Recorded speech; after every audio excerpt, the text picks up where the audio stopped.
Hey everyone, my name is Alejandro Vélez, co-founder and co-CEO of Back to the Roots. And in this episode, I got the chance to sit down and really dig into my story for the very first time. This is part 1 of 2, and we're going way back. From growing up in Medellín during the Pablo Escobar years, to landing in a tiny town in Michigan when I was 10 years old without speaking a word of English, going through cancer at 15, and how all of it somehow led me to starting this company. It's personal, it was fun to revisit, and I really hope it resonates with you. Let's get into it. I grew up in Medellín, Colombia till I was 10 years old. And then when I was 10, I ended up moving to a tiny little town called Paw Paw, Michigan.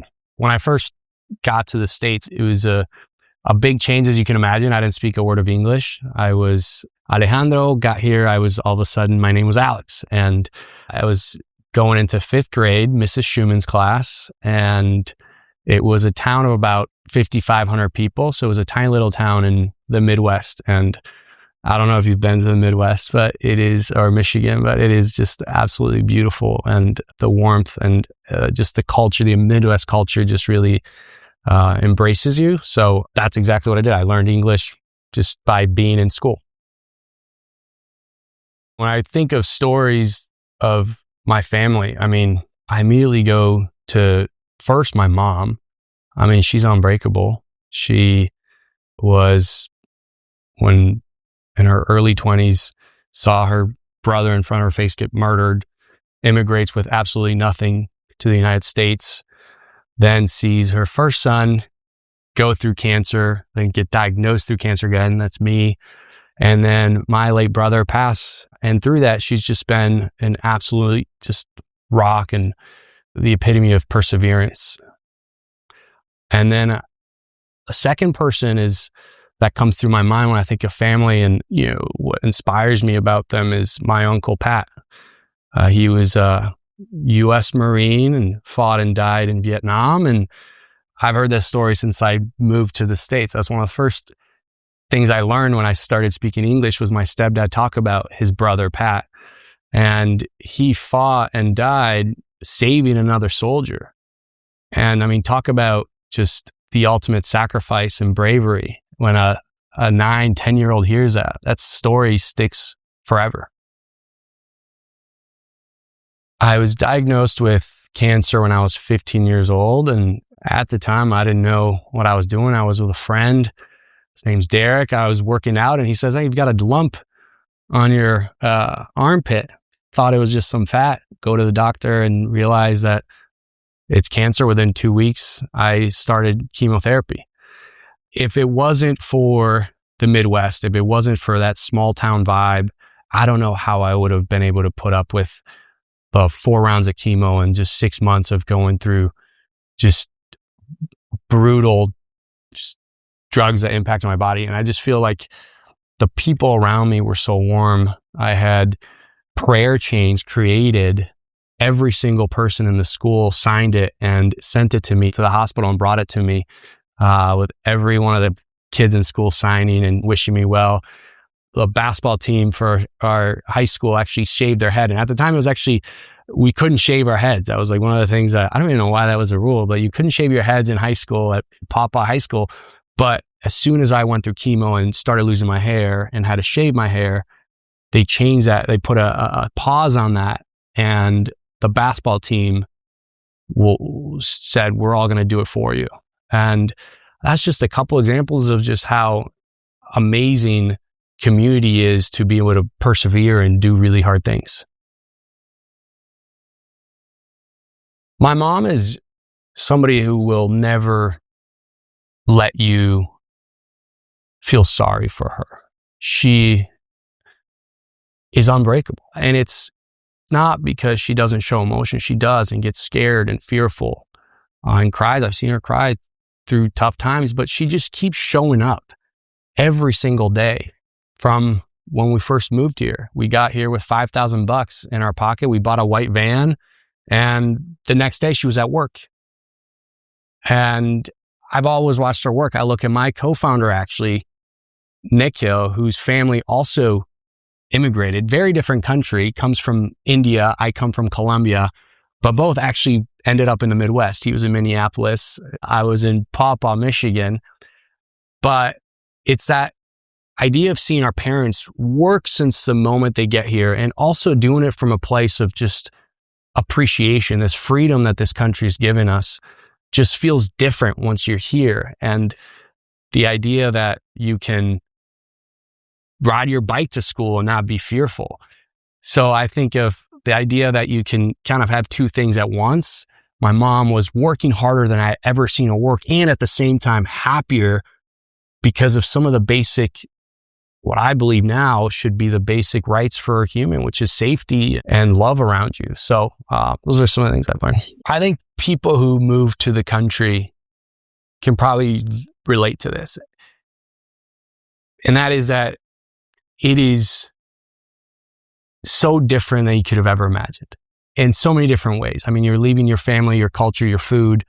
So you get here, and I think on one side, you're sad and nervous, and you're learning so many things at once. I talk for myself, and seeing my mom. We were both, she spoke a little bit of English, but not much. And, I didn't speak anything else. My brother didn't speak any English himself. So we're going through a lot of learning. And at the same time, you're getting absorbed into this beautiful culture that is America. And it's the freedom that this country gives you. So I think both things are true when you come to America. That it's the hardest thing you've ever done in your life. And at the same time, it's the most beautiful thing you could do. And the opportunities that are open to you once you're here are incredible. When I first got here from Medellín, Colombia, I didn't know what to expect. I was Alejandro in Colombia. I became Alex. I get to school first day, and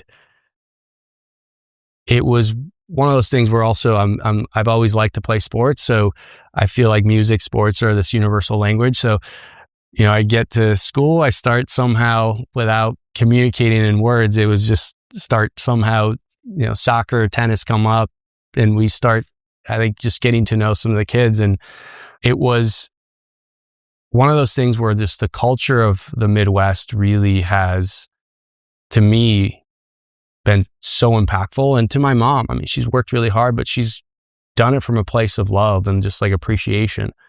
So I think we got very lucky, and maybe I'm an N of one. I can only speak to my experience being in the Midwest, but that was like a core. Now, the other part of me is growing up with a stepdad, with the reason I'm here. He's from Detroit, Michigan, and he was a U.S. Marine. He lived in Colombia for a couple of years with us, and we had to move. And, I think his mentality, that very disciplined approach to the military, I think also was another kind of part of me understanding American culture. I mean, I learned about American culture through school and through my stepdad, Bill, and his stories.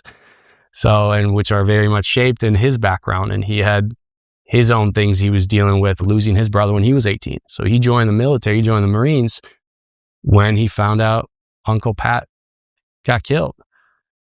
He enlisted the next day.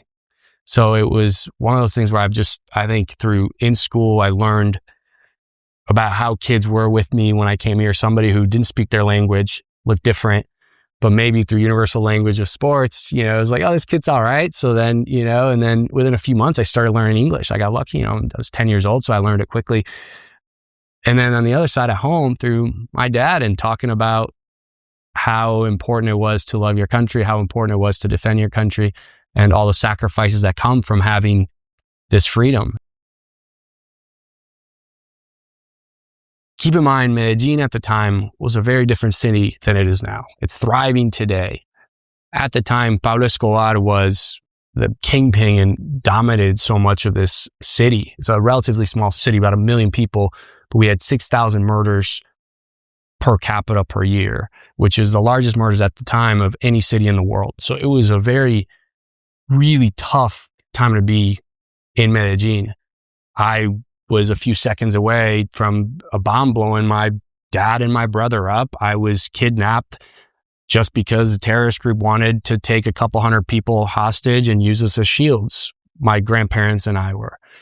And it sounds crazy even today. At the time, it was happening quite a bit to a lot of not only Paisas, which is where I'm from, but also all folks around Colombia. So we were always in this. I mean, we had to open up the windows before we went to school because bombs were going off so often, and you had to open them so it'd be easier for them to break. I mean, these are the little things that, as we went to school, I saw more than 3 times as a kid, a 6-7-year-old, people on the street dead. So this is the reality. This is not just me. This is the reality of Medellín. And then at the same time, on the other side of that reality was my father, my father, Juan, my Colombian father, who just instilled this obsession around curiosity. And then my mom for discipline. So I felt like with those two things, curiosity, which made me want to read a lot. I loved science, math, which I ended up, loving that too. And then my mom, discipline. If you're going to do something, do it well and focus on it. So that kind of brought that to then where tennis became a big piece, tennis and soccer. Tennis became my thing. And I just put my head down and worked extremely hard at tennis. And that led me all the way to Berkeley, where I walked on the tennis team there. I went to Berkeley and I studied business with a minor in education. And when I got to Berkeley, I had one dream and one dream only, and that was to be a professional tennis player. I get to Berkeley, top 20 tennis school in Division I in the country, and I realized I'm not as talented as I thought. And you can only work so hard. And the beauty about Berkeley is that you can still have that competitive nature that a sport gives you in the classroom. So I bottled all that energy around competition, which I love, and the idea that you, in tennis especially, if you love tennis, like you get to win or lose on you. You can't blame anybody else, like in soccer. Another sport I really like, but in tennis, you just had absolute ownership over your results. You couldn't blame anybody. So I took that energy and I put it into the classroom. And Berkeley is super competitive. I was so intimidated freshman year. And the same thing, want to work. But this time it wasn't on a tennis court, it was in the library. And I was the kid that was in the library. All my friends made fun of me. I was the guy that was in there nonstop. And at first, I was not doing very well in school. I ended up graduating summa cum laude, top of my class. And all not because I was the smartest. I just worked extremely hard. And I just put that discipline that maybe got instilled from my mom and that curiosity from my father. And it led to just a pretty awesome 4 years at Berkeley. So that's where the fun really begins. I was 19 years old. I had just done a summer analyst investment banking internship in New York. I was at Morgan Stanley in media telecom. And I love finance, but I hated that culture. Something about it didn't feel right. So I ended up still signing the offer. It was a big offer when you're 20, you're about to go. I had an apartment in Lower East Side. I couldn't pass that up. That was the American dream, I thought. Getting here with nothing and making it to a big offer right out of college, a very competitive one. And I couldn't sleep that night. And over the next few weeks, I end up in one of my lectures, a professor who's really impacted me, Professor Alan Ross, which was a class in our business school, Haas, called Business Ethics. And in that class, professor brought up this fact that you could potentially grow mushrooms, organic mushrooms, off of coffee waste, but nobody had ever done it. And only Nikhil, and I didn't know Nikhil at the time, but we were the only 2 crazy random kids who went up and asked for more information. Said, hey, this sounds pretty cool. You have any more information? Like, I don't, but let me connect you to this other kid, Nikhil, who asked the same exact question. You're the only 2 kids in the class that asked for that. So we connected, immediately hit it off. Like I mentioned earlier, different backgrounds, family from India, immigrated to Midwest, Colombian, immigrated to Midwest, but just the most incredible human I've ever met in my life. And he became, at that point, my business soulmate. We've been together ever since. He's my better half, my co-founder, co-CEO. And I can't imagine sharing my just professional problem solving part of my life without Nikhil. And We met, started researching this on YouTube, went to our library at Berkeley to, look up a book that was written by Paul Stamets. We cold emailed Paul Stamets, the author. We said, what do we have to lose? We just said, hey, we read in your book that you could grow mushrooms on coffee waste. So he ends up sending us some mushroom seed to get started. And that was the start of Back to the Roots. So that's really from that Professor Ross, to connecting me to Nikhil and then us starting the company. That was all while we were still at Berkeley, while I still had this offer to become an investment banker. What made me decide to completely change gears and go from investment banking to mushroom farming and waste collecting wasn't any of that part. It was Nikhil. It was, if he's crazy enough to start something with me, he's like, this is the smartest guy I've ever met, the most humble, hardworking, just awesome human. If he wants to do something with me and, start a company with me, maybe, I'm like, this is a once in a lifetime opportunity. I got to do it. So I called the bank and I said, hey, I'm not going to go. And I had friends try to do interventions on me. I got into my room, my fraternity, and I had 3 buddies sitting there, and they're like, take a seat. And they said, you're crazy. You were reading finance and you became pretty good at it. I ended up teaching a finance class my senior year at Haas. So I got into, I'm telling you, when I get into something, I get into it. And then here you are, now you're reading books about fungi. What is wrong with you? I know it's a stressful time and New York's stressful, but kind of get it together. But I just followed my gut and went and started this, went down this crazy path and started growing, mushrooms off coffee waste, and had one bucket that we walked into our local Whole Foods store, and that was it.